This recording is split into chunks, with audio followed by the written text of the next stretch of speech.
ஆட்சியில் பங்கு வேண்டும் என்று திருமாவளவன் கூறியது தவறில்லை. கூட்டணியை உருவாக்கி அவர்களின் பலத்தை பயன்படுத்திக் கொள்ள வேண்டும் என்றார் பேரறிஞர் அண்ணா. முன்னாள் அமைச்சர் ஆர்.பி. உதயகுமார் பேட்டி. விஜய் மாநாடு நடத்தக்கூடாது என்பதற்காகவே பல்வேறு நிபந்தனைகளை விதிக்கின்றனர். புதியவர்களை வரவேற்கும் மனப்பாங்கு பெற்றிருக்க வேண்டும். தமிழக அரசின் டாக்டர் ராதாகிருஷ்ணன் விருது பெற்ற ஆசிரியர்களுக்கு வித்யா சேவா ரத்னா விருது வழங்கும் விழாவில் முன்னாள் அமைச்சர் ஆர்.பி. உதயகுமார் கலந்து கொண்டு ஆசிரியர்களுக்கு விருதுகள் வழங்கி கௌரவித்தார். தொடர்ந்து முன்னாள் அமைச்சர் ஆர்.பி. உதயகுமார் செய்தியாளர்களை சந்தித்து பேசினார். அப்போது அவர் கூறுகையில், அமெரிக்க பயணம் 17 நாட்கள் அமெரிக்க பயணத்தை முடித்துவிட்டு இன்று காலை மாண்புமிகு முதலமைச்சர் அவர்கள் தமிழகம் திரும்பி இருக்கிறார்கள். ஆனால் அவர்கள் கொடுத்த அந்த விளம்பரத்தின் அடிப்படையிலே பார்க்கிற போது பிற மாநிலங்களில் இருந்து வெளிநாடுகளுக்கு சென்று அவர்கள் ஈட்டி வந்த முதலீடோடு நாம் ஒப்பிட்டு பார்க்கிற போது மிக மிக குறைவாக மாண்புமிகு முதலமைச்சருடைய வெளிநாட்டு பயணம் 100% தோல்வியிலே முடிந்ததாக பார்க்கப்படுகிறது.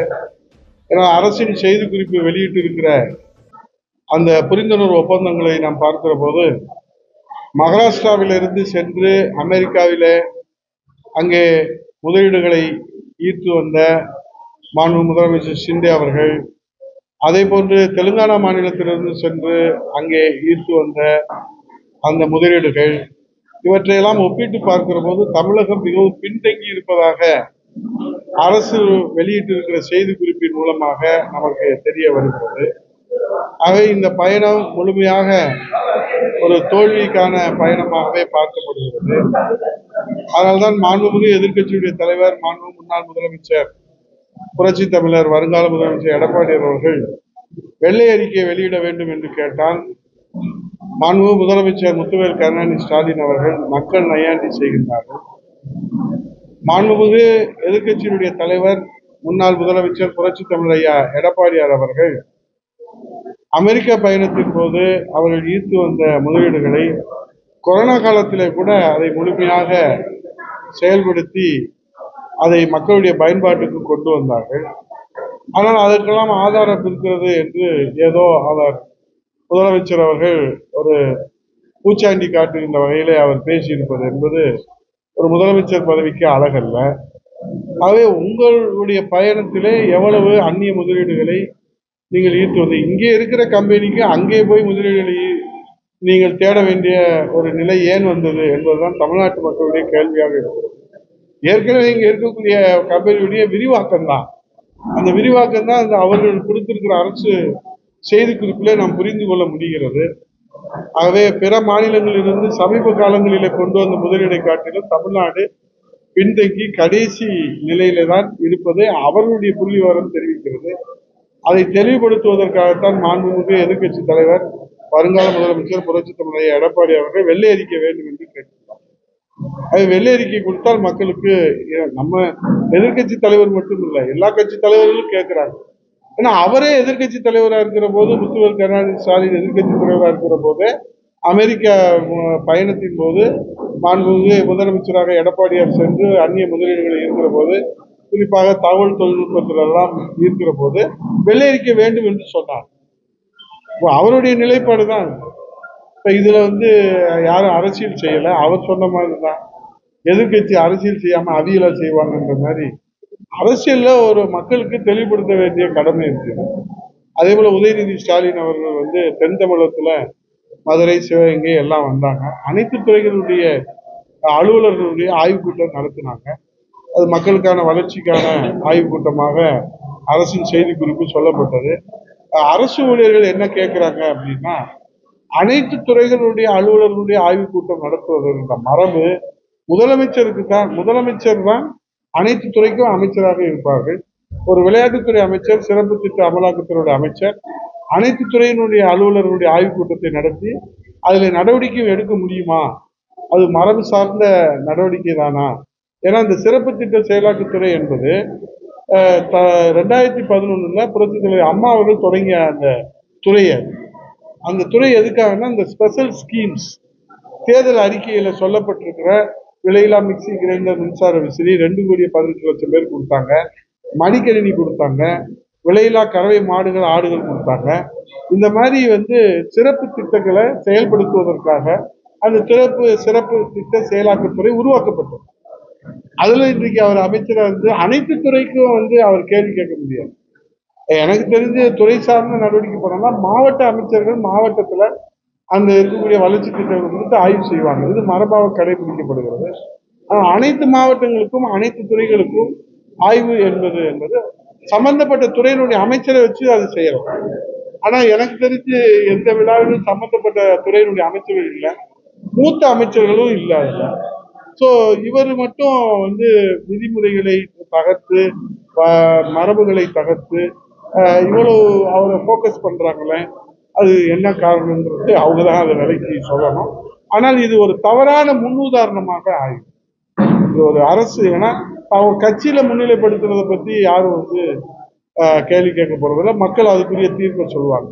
ஆனா அரசு நிர்வாகம் என்பது இட்ஸ் எ பெர்மனன்ட் சிஸ்டம். அதுல ஒரு தவறான முன்னுதாரணத்தை யாரும் ஏற்படுத்தக்கூடாது. நாளைக்கு இவங்க ஆட்சி விட்டு போயிடுவாங்க, நாளைக்கு அதிமுக ஆட்சிக்கு வரலாம். 32 ஆண்டு காலம் அண்ணா திராவிட முன்னேற்ற கழகம் ஆட்சியில் இருக்குது. அப்போ ஒரு தவறான முன்னுதாரணமாயிடும். முதலமைச்சருக்கு மகனாக பிறந்ததுனாலே எல்லா துறையிலும் போய் ஆய்வு செய்யலான்றது எந்த மரபுல இருக்கு, எந்த சட்டத்துல இருக்கு, எந்த புரோட்டோகால்ல இருக்கு, அது தெரியாது. அது அவங்கதான் விலைக்கு சொல்லணும். அது தலைமை செயலாளர் விலைக்கு சொல்லலாம், இந்த துறை சார்ந்த செயலாளர் விலைக்கு சொல்லலாம். ஏன்னா ஒரு முதலமைச்சர் கூட இது கொடுத்த அறிவிப்பு கூட கொடுத்த மாதிரி தெரியல. முதலமைச்சர் அமெரிக்காவில் இருக்கிற போது இவர் பண்றாரு. இது தவறான முன்னுதாரணமா ஆகிவிடக்கூடாது என்கிறார். அந்த நல்லெண்ணத்தின் அடிப்படை அவரை குறை சொல்லணும்னு இல்லை, ஒரு நல்லெண்ணத்தின் அடிப்படையில அரசுக்கு ஒரு தவறான முன்னுதாரணங்கள் வந்துடக்கூடாது. அவரு அரசியல்ல, பொது வாழ்க்கையில, கட்சியில வளர்ந்து வருகிற நிலையில இது போன்ற ஒரு தவறான முன்னுதாரணத்துல அவரை யார் தவறாக கைட் பண்றாங்கன்னு தெரியல.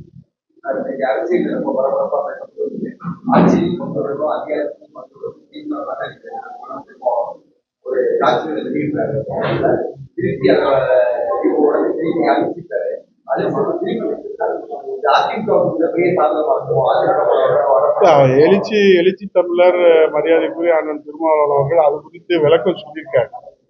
அதை போட்டதும் அவருடைய அட்மின் தான், அதை நீக்கினதும் அவருடைய அட்மின் தான்.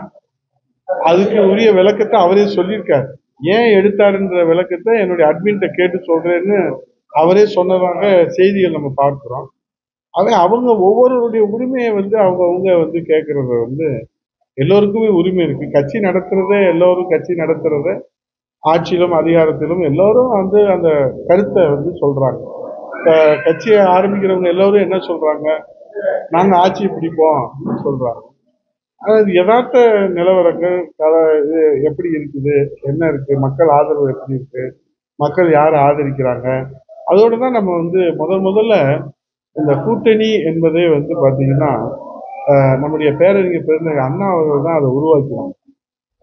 ஒவ்வொருத்தருடைய சக்தியும் நமக்கு பிரிந்து கிடைக்கிற சக்திகள் அது பயன்படாம, மக்கள் சேவைக்கு பயன்படாம போயிடக்கூடாதுன்றதுக்காகத்தான் அன்றைக்கு ஒரு மெகா கூட்டணிய பேரறிஞர் அண்ணா உருவாக்கி இந்தியாவிலே ஒரு மாநில கட்சியினுடைய தலைமையில ஒரு ஆட்சி பொறுப்புக்கு வர முடியும். அதுக்கு முன்னாடி வரைக்கும் தேசிய கட்சிகள் தான் மத்தியிலும் ஆட்சியில் இருப்பாங்க, மாநிலத்திலும் ஆட்சியில் இருப்பாங்க.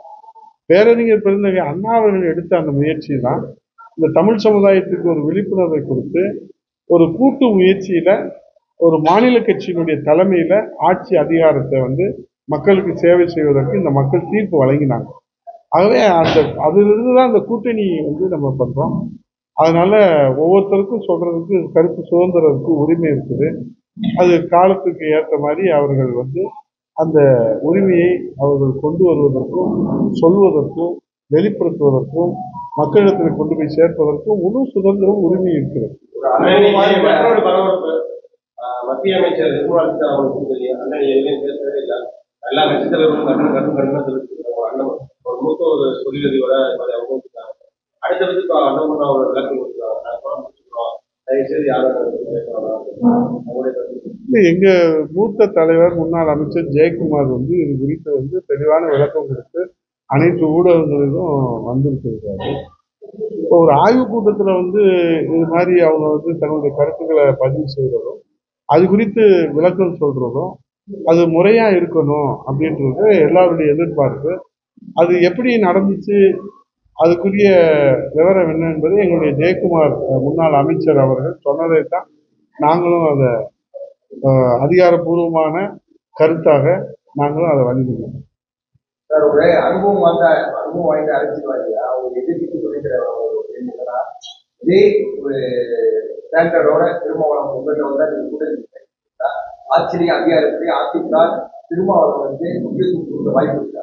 எங்களுடைய பொதுச் செயலாளர் புரட்சித் தமிழர் ஐயா எடப்பாடியாரை முதலமைச்சராக முன்னிறுத்தி நாங்க 2026 தேர்தலை சந்திக்கிறோம்.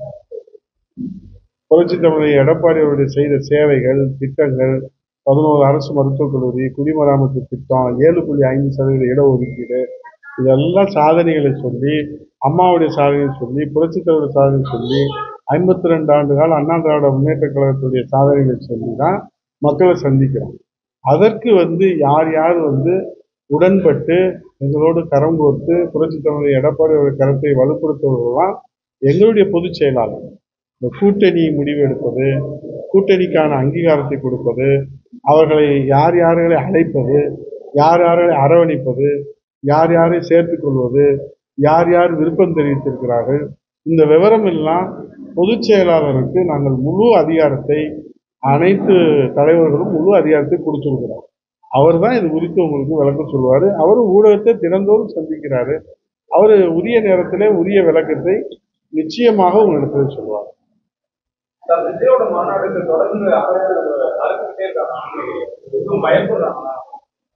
பொதுவா ஒரு புதிய கட்சிகள் வருகிற போது அந்த கட்சியின் சார்பாக தன்னுடைய பலத்தை நிரூபிப்பதற்கு மாநாடு நடத்துவது என்பது ஒரு மரபான விஷயம்தான். ஆனா அதுக்கு இவ்வளவு நிபந்தனைகள் கொடுப்பது என்பது இதுவரை நாம் கேள்விப்படாத ஒன்றாக இருக்கிறது. பொதுவாக நிபந்தனை விதிப்பாங்க. ஏன்னா அந்த பாதுகாப்பு என்பது அரசினுடைய பொறுப்பு, காவல்துறையுடைய பொறுப்பு. அதனால நிபந்தனைகள் கொடுப்பாங்க. ஆனா நிபந்தனையவே மொத்தமா வச்சு அவங்கள அந்த மாநாடுகளை நம்ம நிபந்தனை எதுக்கு விதிக்கிறோம்? பாதுகாப்பா முறையா அது நடக்கணுன்றதுக்காக தான். அது நடக்கவே கூடாது நிபந்தனைகள் கொடுத்தா அதை எப்படி செய்வது? அதனால அவர் ஒரு இளைஞரா ஒரு முயற்சி எடுக்கிறாரு, சமுதாயத்துக்கு சேவை செய்யணும்னு முன் வர்றாரு. அவரை வரவேற்கிறது தானே எல்லாரும் வாழ்த்து தெரிவித்திருக்கிறாங்க.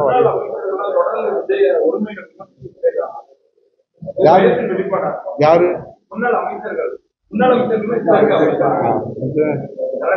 இருக்கலாம். அவங்களுக்கு நீங்க சொல்றா எனக்கு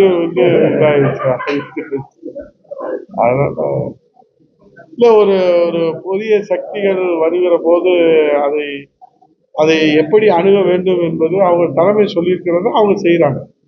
அவங்க தலைமை என்ன சொல்லியிருக்கிறாங்க அதுதான் செய்வாங்க. தலைமையிட்ட உத்தரவு கேட்காம, அனுமதி கேட்காம அமைச்சர்கள்லாம் அப்படி பேச மாட்டாங்க. ஆக தலைமை என்ன நினைக்கிறதோ அதை வெளிப்படுத்துறாங்க. இவங்க பேச வேண்டியதை அவங்க பேசுறாங்க, முதலமைச்சர் பேச வேண்டியதை அவங்க பேசுறாங்க, விளையாட்டுத்துறை அமைச்சர் பேச வேண்டியதை அவங்க பேசுறாங்க. அது தனிப்பட்ட அமைச்சர் சொல்ற கருத்து தனிப்பட்ட கருத்தை எடுத்துக்க முடியாது. அது ஒரு கட்சியின் கருத்து. அந்த அமைச்சரினுடைய கருத்தாத்தான், ஆட்சியாளருடைய கருத்தாத்தான் நம்ம ஏற்றுக்க முடியும். அப்ப அவங்க சொல்ற கருத்துல இருந்து வெட்ட வெளிச்சமா தெரியுது அவர் வர்றதை விரும்பலன்றது. உங்க தொகுதிக்கு உட்பட்ட திருமணத்துல 2 நாளைக்கு திமுக பிரியாணி சாப்பிட்ட எல்லாருமே மயக்கம் வந்து ஊருக்கு மேற்பட்டவர் பல்வேறு மருத்துவமனைகளை சிகிச்சை. அதான் அந்த திமுக கூட்டத்துல கொடுக்கப்பட்ட அந்த உணவு கெட்டுப்போன உணவா இருக்குது. பொதுவா இந்த மாதிரி விழாக்கள் நடத்துகிற போது உணவு வழங்கும் போது மிகவும் கவனத்தோட நம்ம கையாளணும். அம்மா உணவகம் நடத்தியிருக்கிறோம், அம்மா கிச்சன் நடத்தியிருக்கிறோம். நீங்களெல்லாம் கூட எங்களை பாராட்டியிருக்கிறீங்க. 150 நாள் 5 வேளை 3500 பேர் வரைக்கும் கொடுத்துருக்குறோம். அது கவனத்தோட அக்கறையோட நம்ம அதை செய்யணும்.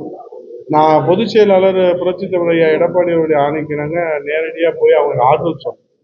விருதுநகர் மருத்துவமனையில் ஏறத்தாழ ஒரு 45 பேர் அனுபவிச்சிருந்தாங்க. கள்ளிக்குடி ஆரம்ப சுகாதார நிலையம், அதே போல் வில்லூர் ஆரம்ப சுகாதார நிலையம், திருமங்கலம், அந்த இதெல்லாம் இரவு 4:30 மணி அளவில் அவங்க டிஸ்சார்ஜ் பண்ணப்பட்டது. இப்போ எல்லாம் ஸ்டேபிளாக இருக்காங்க. பொதுவாக இந்த மாதிரி நிகழ்ச்சிகளில் உணவு வழங்கும் போது கவனத்தோடும் அக்கறையோடு வழங்கணும். அது கெட்டுப்போன உணவாக இருந்ததுனால அது உயிருக்கே கூட உழ வைக்கக்கூடிய ஒரு சூழ்நிலையை நம்ம பார்த்து கடவுளுடைய அருளால் எல்லா வகையிலும் எல்லா உயிரும் பாதுகாக்கப்பட்டுச்சு. அது வரக்கூடிய காலங்களில் யாராக இருந்தாலும், எந்த சேவை நிறுவனம் இருந்தாலும், எந்த கட்சியாக இருந்தாலும் உணவு வழங்குற போது மிகவும் கவனமாக கையாளணும். ஏன்னா மக்களுடைய உயிர் பிரச்சனை. பசிக்கு உணவு கொடுக்குற போது உயிரை எடுத்துடக்கூடாது. அது நேரில் நாங்கள் ஆறுதல் சொல்லி அதெல்லாம் பார்த்தா எல்லாம் ஸ்டேபிளாக இருக்கிறாங்க.